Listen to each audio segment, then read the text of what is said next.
Hindi ko ibig sabi ng mga walang matang artista na gumagawa pa rin ng obra kahit dilim na lang ang nakikita nila. Ang aking tinutukoy siyang mga pintor na may mga matang gumagana, ngunit hindi nila nakikita ang tunay na maganda. Dahil ang pananaw nila ay kung ano lang ang maganda sa iba, hindi sa sariling puso't isip nila.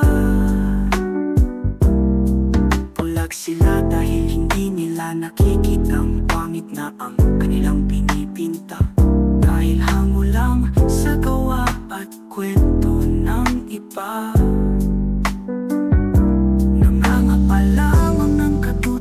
At korte ng ibang obra't sinabi, daig pa ang mga pinanganak na bulag at ay hindi ginagamit. Pilit pumapangidhip lang magandang brotsa, lumuluwa sariwang mga kulay. Depiksyon ng buhay mukhang patay. Kahit ang manipis na canvas na papahinga ng artist na mahusay, nagbibigyan ng buhay